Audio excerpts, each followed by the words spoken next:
आज मनोहर लाल जी की आंखों से आंसू थम नहीं रहे थे। उनकी पत्नी की दिल का दौरा पड़ने से मृत्यु हो गई थी। वह अपनी पत्नी सुनंदा के गुणों का बखान कर बहुत तेज रो रहे थे। मेरी पत्नी के रहते हुए मुझे कभी किसी बात की चिंता नहीं थी। उसने अपने जीवन में मुझसे कई गुना अधिक जिम्मेदारियां उठाईं, सबकी सेवा की, बच्चों का ख्याल रखा, घर परिवार सबको संभाला, मेरे जीवन की हर कठिनाई में मेरा साथ दिया।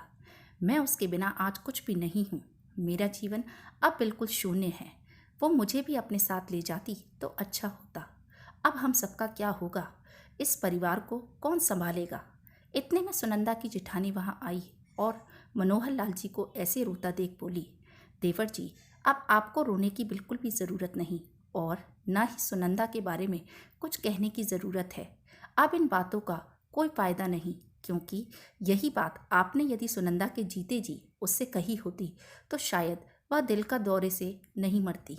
अभी तो वह कई साल आपका साथ देती, लेकिन आप हमेशा इधर उधर के आकर्षण में भागते रहे और आपने कभी उनकी कद्र नहीं की।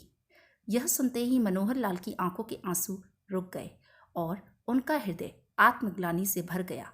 वह मन ही मन सोचने लगे कि सचमुच मैंने सुनंदा के जीते जी उसे सुख दिया होता, उससे मीठे दो बोल बोले होते, उसे वह खुशी दी होती जिसकी वह हकदार थी।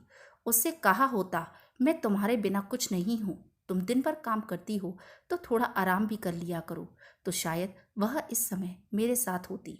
मैंने जीते जी कभी उसका मोल नहीं जाना, किंतु आज वास्तव में मुझे उसकी अहमियत महसूस हो रही है कि उसके जाने से मेरे जीवन में कितना सूनापन भर गया है। उसका दुख दर्द, उसकी भावनाएं जानने की बजाय मैं तो सिर्फ बाहरी आकर्षणों की तरफ भागता रहा। मैं कितना गलत था।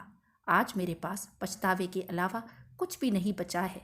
सुनंदा के मृत शरीर को देखकर बस वह रोते जा रहा था। प्रिय दोस्तों, जीवन तो एक बुलबुला मात्र है। प्यार से रिश्तों को सहेजना हमें आना चाहिए। किसी व्यक्ति में यदि कोई काबिलियत है तो उसे हमें ज़रूर सराहना चाहिए, चाहे वह हमारा हमसफ़र हो या कोई और। जीते जी इंसान की कद्र ना की तो बाद में उस व्यक्ति को खोने के बाद पछतावे के अलावा हमारे पास कुछ भी नहीं बचता।